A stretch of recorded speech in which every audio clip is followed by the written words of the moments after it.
La inventiva humana es imparable. Estamos innovando sin cesar, movidos por el deseo de ser más rápidos, más fuertes, mejores. Pero a veces esto conlleva un coste. ¿Qué nos depara el futuro en el planeta que compartimos? ¿Pueden la ciencia y la tecnología brindarnos un futuro mejor? Os invito a viajar conmigo por el mundo en busca de nuestro mañana. La gran guía al futuro. Energía. El cambio climático es una amenaza para la vida en nuestro planeta. El origen de este problema radica en nuestra insaciable necesidad de energía. Hay una tecnología que nos podría salvar a todos, pero que nos da miedo. En este episodio me pregunto si la energía nuclear es la única opción real. ¿A ti no te importaría vivir cerca de una central nuclear? No, y sobre todo si la alternativa fuese una central de carbón. Y me lanzo a la búsqueda del santo grial de la energía nuclear. El mundo necesita la fusión, la necesita realmente.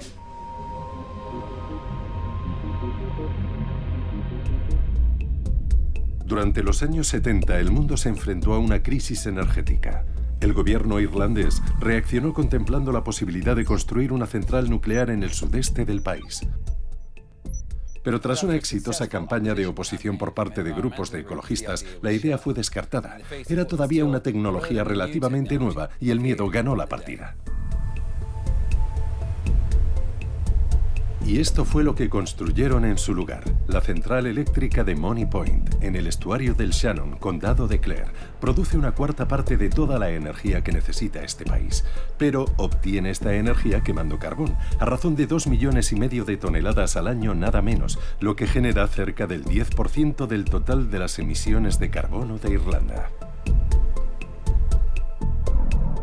Naturalmente, Irlanda no es un caso aislado. El mundo satisface más del 40% de sus necesidades eléctricas quemando carbón, lo que hace de este el principal responsable del calentamiento global. Nuestro romance con él es muy grave para nuestra salud y la del planeta. Si queremos impedir que el cambio climático cobre proporciones catastróficas, ¿no ha llegado ya el momento de dejar esta sustancia bajo tierra? La pregunta es entonces, ¿con qué la reemplazamos? Las renovables, como la eólica y la solar principalmente, pueden desempeñar un papel, pero ¿no es una solución insuficiente y que llega tarde? Ahora algunos ecologistas advierten de que sin la energía nuclear, la batalla contra el calentamiento global está poco menos que perdida. ¿En qué consiste esta energía que tanto nos asusta? Pues partimos de un átomo muy pesado y lo dividimos en dos ligeros. Así se libera una gran cantidad de energía que se desprende en forma de calor. ¿Hablas de la fisión nuclear? Sí, eso es. El uranio se divide con mucha facilidad. Tal y como se desarrolla el proceso, algunos átomos de uranio se dividen espontáneamente, pero al hacerlo no solo producen átomos más ligeros, sino también neutrones, que pueden provocar que otros átomos de uranio se dividan a su vez. De esta manera se desencadena un efecto dominó, con lo que obtenemos muchas reacciones nucleares y mucho calor. Este calor se puede usar para hervir agua y producir vapor, con el que se pueden accionar unas turbinas exactamente igual que se hace en las centrales eléctricas convencionales. Lo cierto es que cada día muere más gente a consecuencia de la contaminación por carbón que la que ha muerto por culpa de la energía nuclear durante sus 60 años de existencia. Y por lo que se refiere a la eficiencia energética, una sola pastilla de 7 gramos puede producir la misma cantidad de energía que una tonelada de carbón o que casi 500 litros de petróleo. Pero tiene un inconveniente. La energía nuclear produce residuos que hay que reprocesar o eliminar. Sin embargo, las tecnologías nucleares más recientes son mucho mejores que las antiguas a la hora de minimizar la cantidad de residuos que produce y su procesamiento. Pese a que estos niveles no se consideran peligrosos para la salud humana, hay estudios que demuestran que la cantidad de radiación detectada en las inmediaciones de una planta de carbón puede ser hasta 100 veces superior a la presente en las inmediaciones de una central nuclear de dimensiones similares. ¿No te importaría vivir cerca de una nuclear? No, y sobre todo si la alternativa fuese una central de carbón. ¿Cómo ves el futuro de la fisión nuclear? Creo que es una gran energía intermedia entre nuestra situación actual y un futuro libre de carbono. Hay combustible de sobra para los reactores nucleares, pero no es infinito. Debemos encaminarnos hacia una economía energética diferente basada en las energías renovables. Por tanto, parece haber argumentos contundentes a favor de la opción nuclear. Sin embargo, una parte importante de la opinión pública se sigue oponiendo rotundamente a ella. Lo que sucedió hace 30 años al norte de la capital de Ucrania, Kiev, puede tener mucho que ver con ello.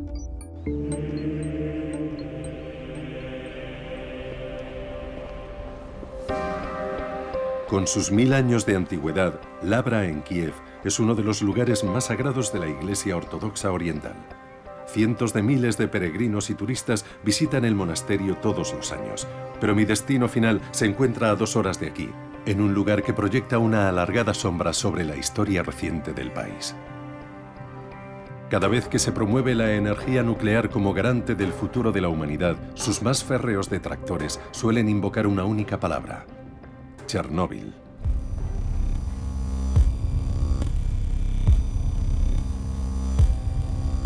El 26 de abril de 1986 tuvo lugar un catastrófico accidente en el reactor número 4 de la central nuclear de Chernóbil. A las 24 horas de la explosión, un penacho radiactivo se extendía por gran parte del norte de Europa, sembrando una alarma generalizada. Pese a la magnitud del desastre, todavía tardarían 14 años en cerrarse los 3 reactores restantes de Chernóbil.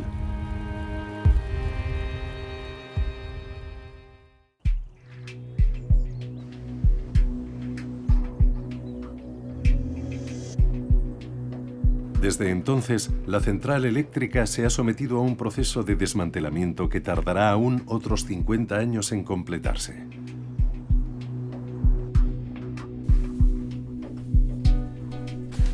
En los años 80, los ordenadores que ayudaban a supervisar cada reactor individual eran sumamente primitivos en comparación con los estándares actuales.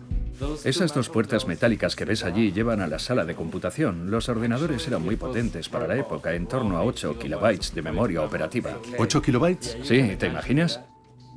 El ingeniero Antón Povar me acompaña a la sala de control del reactor número 3, idéntica a la que controlaba el reactor número 4 cuando se produjo el accidente. El desastre se inició en el transcurso de un test del sistema, cuando se produjo una sobrecarga súbita e inesperada. Lo que dio la señal de alarma fueron esos contadores blancos, amarillos y rojos. El personal estaba de los nervios. Y por fin se produjo la catástrofe. Las luces alertaban de un fallo del sistema, de que algunos parámetros estaban enloquecidos. Y por último, hubo una especie de terremoto. Se puede comparar con un terremoto. Ya, o sea que el ingeniero está aquí pendiente de toda clase de cosas y de pronto en esa pared las luces empiezan a parpadear. Él se pone muy nervioso y toda la situación se le empieza a ir de las manos. Sí. Tuvo que ser aterrador. Sí.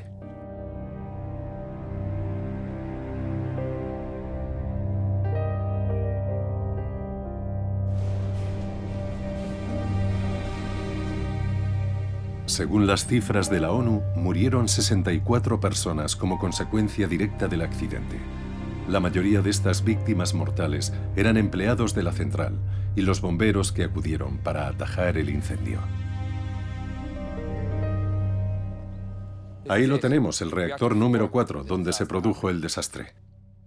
Esto es un homenaje a las personas que se jugaron la vida para apagar el incendio y contener la radiación.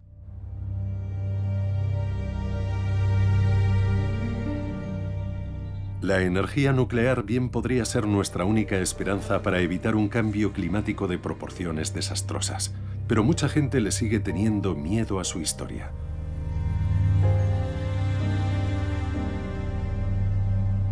En Ucrania, a tan solo unos kilómetros de Chernóbil, se encuentra la ciudad abandonada de Pripyat, que llegó a contar con 50.000 habitantes, pero fue evacuada tras la fusión del reactor.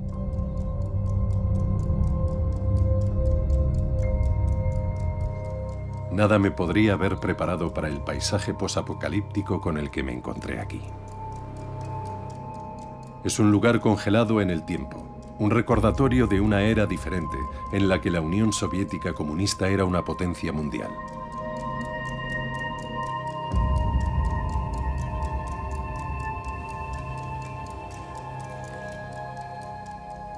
Es perturbador pasearse por un sitio pensado para estar atestado de gente. Esto era un palacio de la cultura, donde la gente podía ir al teatro o sacar libros de la biblioteca, y todo ello ha sido abandonado. Al poco de tener lugar el accidente, se fijó una zona de exclusión de 30 kilómetros alrededor de Chernóbil. Todavía quedan en todas partes conmovedores recordatorios de aquellos que hicieron de este sitio su hogar. 30 años después del desastre, se siguen encontrando bolsas de radiación aumentada. Mi guía Valery me ha traído a uno de esos sitios, un parque de atracciones que nunca se llegó a inaugurar debido a la catástrofe. Tras el accidente, empezaron a aterrizar helicópteros en toda esta zona. Se dedicaban a llenar bolsas de arena y volaban al reactor número 4 para soltarla dentro del reactor y vuelta a empezar. A consecuencia de ello, el sitio a día de hoy sigue siendo altamente radiactivo y peligroso. Mira lo altos que son los niveles de radiación aquí. Por debajo de 0,3 microsieverts por hora es un nivel seguro. Pero aquí ahora mismo el nivel es 20 veces mayor. No es recomendable pasar mucho tiempo aquí. Así que mejor nos vamos yendo. Sí, mejor. Pero no todo el mundo parece preocupado por los niveles de radiación. Y eso no es lo único que me ha sorprendido. Cuando vienes a un lugar como Chernóbil, tienes la impresión de que nada podrá crecer en esta tierra, ya que debe de estar emponzoñada por la radiación, pero se ve que la naturaleza es sumamente resistente. Para más INRI me topé con un pequeño grupo de turistas que deambulaban por la ciudad desierta. Habéis venido aquí de vacaciones. Richard, ¿por qué a Chernóbil? El accidente ocurrió cuando yo era un niño e iba al colegio. Y me interesaba mucho de adulto ver el impacto actual. Es como viajar en el tiempo o como entrar en una postal viviente. ¿Este lugar ha cambiado tu forma de ver la energía nuclear? Desde luego te da mucho que pensar. Creo que hay cosas que deberíamos saber y que probablemente no nos cuentan. Y este es un buen ejemplo, un ejemplo viviente. En 1986, cuando las autoridades solicitaron voluntarios para ayudar a sellar el reactor y a descontaminar el lugar, Alexander Novikov, que por aquel entonces era un estudiante de física nuclear, fue uno de esos valientes voluntarios. Como todo el mundo, nos enteramos del accidente, creo que a los 2 días, por un programa de televisión llamado Brimia. Probablemente entendiéramos mejor que la mayoría de la población lo que había pasado. Aún con la poca información que se nos dio en el instituto, sabíamos que las consecuencias serían terribles. Después de todo lo ocurrido, ¿qué opinión tienes de la energía nuclear? Sería más feliz si pudiésemos encontrar una fuente de energía más limpia y segura. Pero creo que vamos a seguir recurriendo a la energía nuclear y construyendo más centrales nucleares. Espero que sean seguras y que no se repitan tragedias como la de Chernóbil. Pero no se puede excluir del todo el peligro de la energía nuclear. Siempre va a entrañar riesgos. Siempre. La Organización Mundial de la Salud predijo que de las 600.000 personas que se vieron afectadas directamente por el desastre de Chernóbil, 4.000 morirían a consecuencia de la exposición a la radiación. Viendo este panorama, cuesta creer que la energía nuclear permita salvar vidas. Pero en 2013 la NASA llevó a cabo un estudio que demostraba que el usar energía nuclear en vez de combustibles fósiles permitía salvar 1.800.000 vidas. Al emitir menos toxinas, hay menos casos de enfermedades pulmonares, cánceres y menos accidentes en minas de carbón. Pese a todo esto, la energía nuclear sigue suscitando miedo, tal vez comprensiblemente.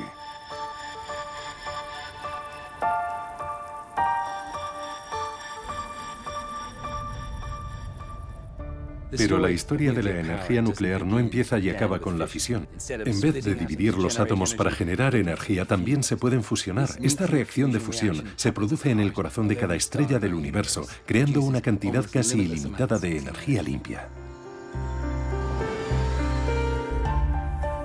El Centro Callan para la Energía de Fusión a las afueras de Oxford, en Inglaterra, alberga el más ambicioso experimento de fusión magnética de todo el mundo.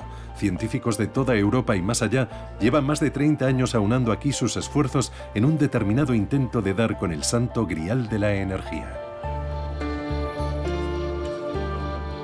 El físico irlandés Neil Conway ha dedicado la mayor parte de su vida profesional a perseguir la fusión nuclear. Neil, ¿qué es la fusión? La fusión es la forma que tiene el Sol de crear toda su energía. Si el Sol está caliente es porque dentro tiene hidrógeno que se fusiona para producir helio. El principio de la fusión nuclear consiste en reproducir lo que ocurre dentro del Sol para liberar un montón de energía. ¿Y cuánta energía produce el Sol? ¿Por qué es tan atractiva la fusión en ese sentido? En un solo segundo, por ejemplo, el Sol produce la energía suficiente como para alimentar la ciudad de Nueva York durante unos 1.000 millones de años. ¿En un segundo? En uno solo. Vaya. Y nosotros estamos construyendo unas maquinitas en la Tierra con la idea de crear soles en miniatura, por así decirlo. Fija los dos tornillos principales. Pero el reto científico al que se enfrentan Neil y sus colegas es el mayor jamás acometido por el ser humano. Las temperaturas requeridas para obtener la fusión son sencillamente inconcebibles. Alinéalo a la izquierda y luego a la derecha. Cogemos el hidrógeno y hacemos colisionar los átomos entre sí lo más fuerte posible para que se fusionen. Ahora bien, dentro del átomo tenemos dos núcleos con carga positiva, tenemos protones y neutrones, y de lo que se trata es de juntarlos a la fuerza, pero los protones positivos tienden a repelerse, por lo que hay que empujarlos con mucha fuerza para que se junten y se fusionen produciendo el helio. Se consigue calentándolos muchísimo a una temperatura 10 veces mayor que la del centro del Sol. A nuestras espaldas, como ves, están llevando a cabo un experimento. Dentro de unos segundos se podrá ver el plasma en la pantalla, que durará probablemente 10 o 20 segundos. Verás una luz rosada. Anda, de hecho, mira, allí está. ¿Ves esa luz rosada? Eso es el plasma. Este plasma incandescente surge cuando se calientan los átomos de hidrógeno hasta alcanzar temperaturas extraordinarias. Unas cámaras capturan este excepcional fenómeno. No tenía ni idea de que el plasma fuese tan hermoso. Es increíble. Ya, lo que ves es el plasma, la luz del hidrógeno que se desprende del plasma. Esta imagen es muy buena. 10 segundos de plasma caliente. Sí, sí. ¿Está a cuánto? ¿150 millones de grados? Algo así, en el centro, sí. ¡Qué caliente! Muy caliente, sí. Las temperaturas extremas que se precisan en la fusión se obtienen generando un poderoso campo magnético dentro de una cámara en forma de rosquilla bautizada con un maravilloso nombre ruso, tokamak. Obviamente es imposible acceder al reactor activo, pero por suerte hay una réplica exacta que se usa con fines de entrenamiento. Durante las operaciones, la máquina real, que tiene la misma forma y tamaño que esta exactamente, se llena de plasma en una estructura en forma de rosquilla y es atravesada por una corriente eléctrica muy fuerte de varios millones de amperios. Y esta es una de las formas que hay de confinar el plasma y así obtener las altas temperaturas que se necesitan para lograr la fusión. Esta máquina ha demostrado que la fusión sí es posible, pero el balance energético es negativo o, dicho de otro modo, requiere más energía que la que produce. En el sur de Francia se está desempeñando un esfuerzo global en el que participan 35 países para construir el mayor tokamak del mundo. Se espera que este reactor termonuclear experimental internacional, o ITER, dé comienzo a sus primeros experimentos en 2025. Cuando terminen de ensamblarse sus más de 1 millón de componentes, el tokamak del ITER producirá 10 veces más energía que la que consumirá. La fuente de esta energía será el hidrógeno presente en el agua. De hecho, gracias a la fusión, 1 litro de agua podrá producir 500 veces la energía que proporciona 1 litro de petróleo. En lugar de tirar de nuestras reservas menguantes de combustibles fósiles, la principal fuente de la energía de fusión es el océano, con lo que da para ir tirando un par de miles de millones de años.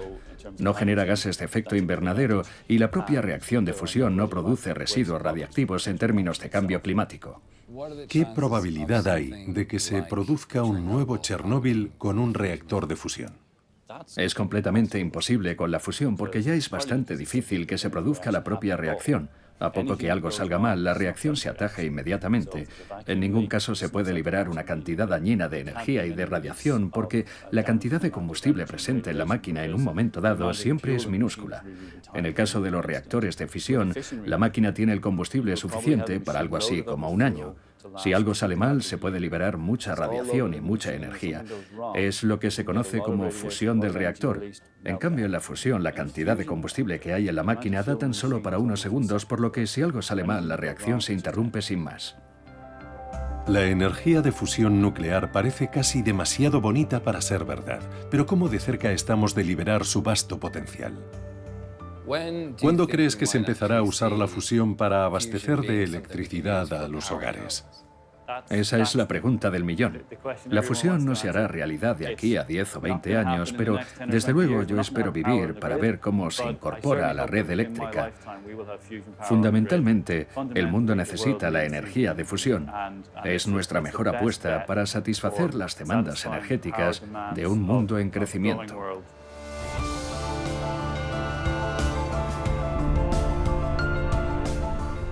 La fusión nuclear tiene el potencial para brindar a las generaciones venideras una fuente de energía casi inagotable. Si los científicos tuvieran éxito, sería el mayor logro de la humanidad.